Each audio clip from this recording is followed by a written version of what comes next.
দেশপ্রেমিক বাংলাদেশী দেশে বিদেশে যে যেখানে আছেন, আসসালামু আলাইকুম। আজকে আপনাদের সামনে এলাম স্বৈরাচারী গণহত্যাকারী হাসিনা যেই সন্দেহ প্রকাশ করেছে যে উপদেষ্টার সরকার 1 মাস টিকে কিনা তার অপেক্ষায় তিনি থাকবেন, সেই রহস্যটার মানেটা কি তা 2 দুগুণে 4 করে আপনাদেরকে আমি আজকে বুঝিয়ে দিব। এই যে স্বৈরাচারী শেখ হাসিনা বলল যে 1 মাস টিকে কিনা এই উপদেষ্টার সরকার, তা উনি দেখবেন। যদিও প্রতিটা কথা বলার পরই উনি নিজেই ধাক্কা খাচ্ছেন। উনি সীমান্তে আছেন, যে কোনো সময় দেশে চলে আসবেন, এই বলতে গিয়ে কিন্তু আবার ভারত তাকে বের করে দিয়েছে। সে এখন মিডল ইস্টে চলে গেছে, দুবাই চলে গেছে, আমি যতদূর শুনেছি। কিন্তু আপনাদের সাথে আর 1 মাস উপদেষ্টা সরকার টিকে কিনা তার সাথে আরো 2টা জিনিসের সম্পর্ক মিলিয়ে দেখেন যে এটা কি হাসিনার মুখের ভুয়া কথা ছিল না এর কোনো ভিত্তি ছিল কিনা আসলেই। চলুন, 1 অক্টোবরে, এর আগের ভিডিওতে আমি বলেছি, গত 1 অক্টোবরে বাংলাদেশে যে রয়ের প্রধান আছে রাজেশ কুমার অগ্নিহোত্রী, তার সাথে গোপনে সাক্ষাতে মিলিত হয়েছিল খুনি, দেশদ্রোহী এবং একসময়ের ডিজিএফআই প্রধান লেফটেন্যান্ট জেনারেল আকবর, যিনি আয়নাঘরের প্রতিষ্ঠাতা, এবং দেশদ্রোহিতার অপরাধে তার ইতিমধ্যে ফাঁসির দড়ি গলায় থাকার কথা। যাই হোক, সেই রয়ের প্রধান অগ্নিহোত্রীর সাথে মিটিংয়ের সময় অগ্নিহোত্রী বলেছে আর 1টা মাস সে গোপনে থাকবে, আর 1টা মাস পরে সে উন্মুক্ত হবে। তাহলে হাসিনার অগাস্টের প্রথমেই তার যেই আশা যে এই সরকার, এই উপদেষ্টা সরকার আর 1 মাস টিকে কিনা, তার সাথে আরেকটা 1 মাস পেয়ে গেলেন। বাংলাদেশের রয়ের প্রধান বলেছে অক্টোবরের 1 তারিখে বলেছে আর 1 মাস পরে সে উন্মুক্ত হয়ে দেশ বিরোধী, বাংলাদেশ বিরোধী, উপদেষ্টা সরকার বিরোধী এবং বাংলাদেশি বিরোধী ভারতীয় ষড়যন্ত্রের হাসিনার সাথে মিলে সে লাগবে, উন্মুক্ত হবে। তাহলে দ্বিতীয় 1 মাস পাওয়া গেল। এখন আসুন তৃতীয় 1 মাসে। আমি অত্যন্ত নির্ভরযোগ্য সূত্রে খবর পেয়েছি যে সশস্ত্র বাহিনী আর 1 মাস এই উপদেষ্টা সরকারকে দেখবে। এই উপদেষ্টা সরকার যদি কার্যত কোনো সরকার প্রতিষ্ঠা করতে না পারে, সংস্কার শুরু না করতে পারে, কার্যত সংস্কার, যেই 15 বৎসরের ধ্বংসযজ্ঞের পরে যেই দ্রুত এবং স্পষ্টত কার্যক্রম হওয়ার কথা, তার কিছুই হচ্ছে না। হচ্ছে শুধুমাত্র যেটাকে ইংলিশে বলে স্ট্যাটাসকো, মানে যেমন চলছিল তেমন চলুক। স্ট্যাটাসকোর অর্থটা হচ্ছে তাই, অতীতে যেমন অবস্থা ছিল তেমনই চলুক। আর বর্তমান উপদেষ্টা সরকারটা কিসের উপর ভর করে চলছে? এনজিওর উপরে ভর করে চলছে, নন গভর্নমেন্টাল অর্গানাইজেশন তথা এনজিওর উপরে ভর করে চলছে। এই এনজিওদের নীতিটা কি? এনজিওদের নীতি হচ্ছে স্ট্যাটাসকো। কারোর সাথে খারাপ সম্পর্কে যাবে না, কারোর সাথে উতপ্রোত দহরম মহরম সম্পর্কে যাবে না, ধরি মাছ না ছুঁই পানিতে চলা হচ্ছে এদের নীতি। নিজেরা চুপচাপ থেকে কোনো উচ্চবাচ্য না করে তারা কাজ করে যায় তাদের।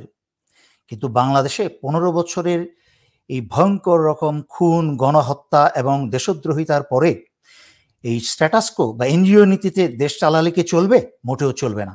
সংস্কারের নামে কিন্তু হচ্ছে না।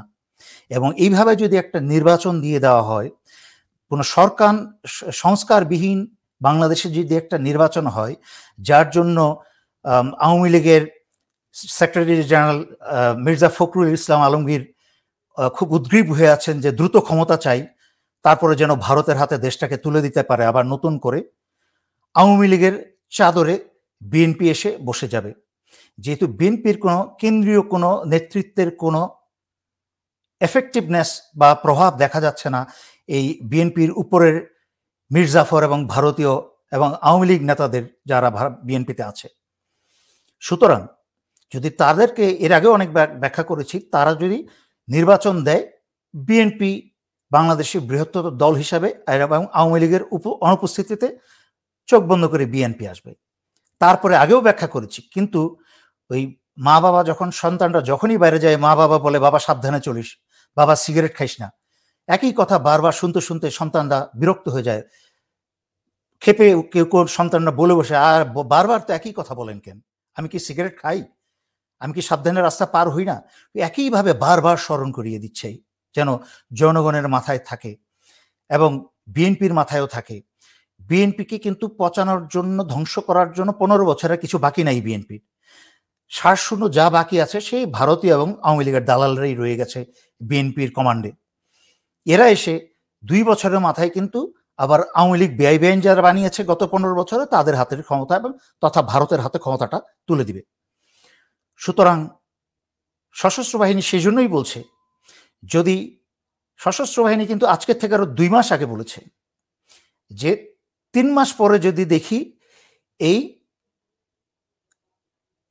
উপদেষ্টা সরকার দেশ চালাতে না পারে, সংস্কার শুরু না করতে পারে এফেক্টিভলি, তাহলে ক্ষমতা আমরা নিয়ে নিব। মানে আমরা বহুদলীয় ব্যবস্থায় আমরা এই অন্তর্বর্তীকালীন সরকার আবার পুনর্গঠন করব। মানে বিভিন্ন দল থেকে রাজনৈতিক এবং অন্যান্য যারা প্রজ্ঞাবান ব্যক্তি আছেন সমাজে, তথাকথিত বুদ্ধি বিক্রেতারা না, যারা বুদ্ধি বিক্রি করে খায় বা কুবুদ্ধি বিক্রি করে খায় তারা না, যারা সত্যিকার অর্থে দেশপ্রেমিক জ্ঞান আছে তাদেরকে এনে এবং কিছু কিছু রাজনৈতিক দল থেকে কিছু ব্যক্তিদের এনে একটা সরকার গঠন করা হবে, যেন তারা দেশটাকে সত্যিকার অর্থে সংস্কার করতে পারে এবং দেশটাকে নির্বাচনের দিকে এগিয়ে নিয়ে যেতে পারে। তাই বলছি, এখানে 3 মাসের মাঝখানে এই সরকারের 2 মাস, 5ই আগস্ট আর 5ই সেপ্টেম্বর গিয়ে 5ই অক্টোবর 2 মাস কিন্তু চলে গেছে। তাহলে আর বাকি থাকলো 3 মাসের মাঝখানে কয় মাস? 1 মাস। বুঝলেন? হাসিনার ওয়ার্নিং 1 মাস, কি বলে, ভারতের রাজেশ কুমার অগ্নিহোত্রী, ভারতের রয়ের প্রধান, বলেছে 1 মাস পরে সে উন্মোচিত হবে, 2 মাস। আর সেনাবাহিনী বলেছে, যেই কথা বলেছিল 3 মাস তার অপেক্ষা করবে, দেখবে এই 3 মাসে যদি সরকার কার্যকরী না হতে পারে, সেই 3 মাসের মাঝখানে হাতে আছে আর 1 মাস। তার মানে কি দাঁড়ালো? এই যে 1, 2, 3 মিলে এক জায়গায় হয়েছে, 1 মাস আর বাকি আছে এই উপদেষ্টা সরকারের হাতে ভারতের। সুতরাং এরপরে এই ভয়ঙ্কর সময় থেকে বাঁচার জন্য কি করণীয়, ইনশাল্লাহ আমি একটু পরেই বলছি। আশা করি আপনারা এই পর্যন্ত বুঝতে পেরেছেন যে হাসিনার 1 মাসের সাথে ভারতের রয়ের প্রধানের 1 মাস এবং সশস্ত্র বাহিনীর দেওয়া যে সময়সীমা তার আর 1 মাস, 3 মাসের রহস্য। এখন আসুন করণীয় কি। সবার প্রথম, এই যে স্বৈরাচারী শেখ হাসিনা, আপনারা মনে করছেন 2 দিন পরে পরে আওয়ামী লীগের, সন্ত্রাসী লীগের নেতাদের সাথে শেখ হাসিনার বৈঠক হচ্ছে, টেলিফোনে আলাপ হচ্ছে, আর সেই গোপন আলাপ এত সুন্দর করে বাজারে প্রকাশ পেয়ে যাচ্ছে। এইটা একটা কমন সেন্স, একটা সাধারণ বুদ্ধির ব্যাপার। এইটা কোনো গোয়েন্দা বা কেউ প্রকাশ করছে না, এটা আওয়ামী লীগ এবং ভারত মিলেই সেটাকে সুন্দরভাবে পরিকল্পিতভাবে রেকর্ডিং করেই বাজারে ছাড়ছে এবং তাদের পরিকল্পনার অংশ হিসাবেই বাংলাদেশের বিভিন্ন মিডিয়া এটাকে ছড়াচ্ছে। একই সাথে যেসব বোকা বাংলাদেশি না বুঝেই সেটাকে শেয়ার করছে, তারা কিন্তু শয়তানদের সাথে অংশগ্রহণ করছে সেই হাসিনার শয়তানের ঢোলের বাড়ি চালু রাখতে। তাই সর্বপ্রথম করণীয়, গণহত্যাকারী, বাংলাদেশ বিরোধী, বাংলাদেশে গণতন্ত্র ধ্বংসকারী এবং দেশদ্রোহী হাসিনার কোনো বক্তব্য, কোনো প্রচার, কোনো প্রকার ষড়যন্ত্র বা তার কোনো ভাষণ, আলোচনা যেসব মিডিয়া প্রচার করবে পাবলিকে, যদি এই দুর্বল, এই কি বলে নাম, কি বলে, আইন উপদেষ্টা এবং স্বরাষ্ট্র উপদেষ্টা, তারা যদি সরকারিভাবে সেটার ব্যবস্থা না নিতে পারে, আমি বিপ্লবী ছাত্র জনতাকে বলবো সেই সব পত্র পত্রিকা মিডিয়া আপনারা ঘেরাও করে বসুন, তাদেরকে 24 ঘন্টার আলটিমেটা দিবেন। যদি বাংলাদেশের পথে না আসে ভারত ছেড়ে, তাহলে উপযুক্ত ব্যবস্থা, যেরকম 4 আগস্ট 5 আগস্ট তোমরা গ্রহণ করেছিলে, সেই রকম উপযুক্ত ব্যবস্থা তোমরা গ্রহণ করবে যদি দেশ এবং এই দেশের সার্বভৌমত্ব, স্বাধীনতা রক্ষা করতে চাও। মনে রেখো, ভারতকে শত্রু হিসাবে এবং হাসিনাকে শত্রু হিসাবে দেখা খুব সহজ, কিন্তু জনতার মাঝখানে লুকিয়ে থাকা দেশপ্রেমের মুকুট পরিধানকারী এইসব মিডিয়া কিন্তু 15 বছর স্বৈরাচারী হাসিনা এবং ভারতকে বাংলাদেশে ধ্বংসযজ্ঞ চালাতে সাহায্য করেছে। কিন্তু অবাক হই যখন দেখি ডক্টর মোহাম্মদ ইউনূসের মতো জ্ঞানী লোক প্রথম আলোর ইন্টারভিউতে অংশগ্রহণ করে। দেশের জন্য কোনো কথা বলতে হলে, দেশের প্রতিরক্ষার জন্য কোনো কথা বলতে হলে, ভারতের বিরুদ্ধে বা ভারত বাংলাদেশের বিরুদ্ধে যে সব প্রপাগান্ডা করছে তার বিরুদ্ধে উঁচু হয়ে দাঁড়াতে কথা বলতে হলে ডক্টর মোহাম্মদ ইউনূসকে যে আল জাজিরার মতো মিডিয়াদের কাছে সাহায্য নিতে হবে, দাঁড়াতে হবে, সেই বুদ্ধিও ডক্টর মোহাম্মদ ইউনূসের মাথায় এখন আসছে না। উনি 3-0 নিয়ে এত বছর ব্যস্ত থেকেছেন। সুতরাং প্রথম আলো হচ্ছে, ডেইলি স্টার হচ্ছে ভারতীয় মিডিয়ার প্রথম সারির বাংলাদেশি দেশদ্রোহী এবং দালাল। এটা যারা না বুঝে তারা মূর্খ অথবা সরাসরি ভারত এবং আওয়ামী লীগকে সাহায্য করছে। সুতরাং কি বলেছি, প্রথম পদক্ষেপ এইসব দেশদ্রোহী মিডিয়ার বিরুদ্ধে সোচ্চার হতে হবে এবং তাদেরকে উপযুক্ত সাজা দিতে হবে। তারা যেন সাহস না পায় হাসিনার কোনো কথাবার্তা পত্রপত্রিকায় মিডিয়ায় প্রকাশ না করতে, কারণ তার মাধ্যমে, এই ধরনের প্রচারণার মাধ্যমে দেখাচ্ছে তারা যেগুলো লিক হয়ে যাচ্ছে আসলে লিক হচ্ছে না। এর মাধ্যমে হাসিনা সন্ত্রাসী লীগের ছেলেপেলেদেরকে উৎসাহ দিচ্ছে এবং তাদেরকে পুনর্গঠিত হতে সময় দিচ্ছে এবং উৎসাহ জাগাচ্ছে দেশের বিরুদ্ধে কাজ করার জন্য। এই যখন জুলাই আগস্টে কিন্তু আওয়ামী লীগের কোনো ছেলেপেলে সন্ত্রাসীরা আমার কোনো ফেসবুকে ইউটিউবে কোনো গালিগালাজ করা বা কোনো মন্তব্য করার সাহস পর্যন্ত পায় নাই।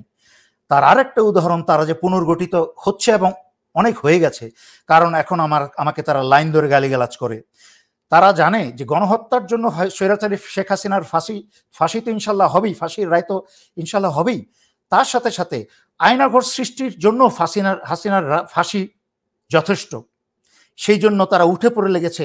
আমার সকল লাইভে একই কথা লেগেছে, লিখে যাচ্ছে কোথায় আয়নাঘর দেখান, অথচ চারিদিকে আয়নাঘরের সাক্ষী প্রমাণ। যারা আয়নাঘরের শাস্তি ভোগ করেছে, সাফার করেছে এতটা বছর, তারাও কিন্তু আল্লাহর রহমতে তারা বেরিয়ে এসেছে এবং সাক্ষী দিচ্ছে। দ্বিতীয়ত, এই যে ভারত আমাদের বিরুদ্ধে যত প্রপাগান্ডা করছে, এর আগেও অনেকগুলো লাইভে আমি বলেছি, আপনাদের ব্যক্তিগত থেকে আরম্ভ করে সমষ্টিগত সবাই মিলে, এবং যারা ইউটিউবার আছেন, যারা বিভিন্ন পত্র পত্রিকায় ফেসবুকে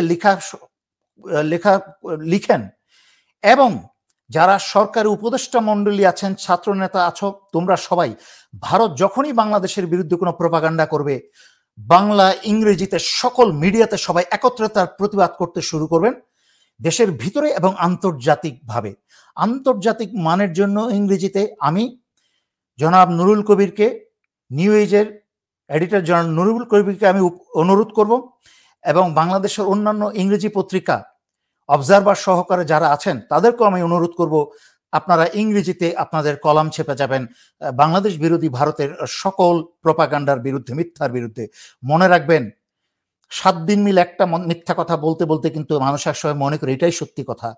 ভারত কিন্তু এই কাজটা, পশ্চিমাদের জন্য এই কাজটা ক্রমাগত করে চলেছে। আপনারা মনে করেছেন মলম বিক্রেতারা, হ্যাঁ মলম বিক্রেতা আপনার কাছে মনে হচ্ছে, সাদারা মনে করছে যে আসলে কিছু একটা হচ্ছে, বোধহয় হিন্দুদের খুন খারাপই। কিন্তু সবচেয়ে মিথ্যা প্রপাগান্ডা, তা কিন্তু তাদের বিরুদ্ধে প্রপাগান্ডার বিরুদ্ধে অ্যান্টাই প্রপাগান্ডা আপনাদেরকে সর্বাত্মক চালিয়ে যেতে হবে। এবং তৃতীয়ত, বাংলাদেশে যত ভারতীয় দালাল আছে, আমি বাংলাদেশের এই যে আইনি বিচারিক ক্ষমতাপ্রাপ্ত সশস্ত্র বাহিনীকে এবং পুলিশকে এবং স্বরাষ্ট্র উপদেষ্টা জাহাঙ্গীর স্যারকে আমি অনুরোধ করব, আপনার সাথে আমার সম্পর্ক অত্যন্ত ঘনিষ্ঠ, অনুরোধ করব যারা ভারতীয় দালাল প্রকাশ্য এবং গোপনে, তাদের সবাইকে গ্রেফতার করতে শুরু করুন এবং কোনো জামাই আদরে না, তাদেরকে রিমান্ডে নিন।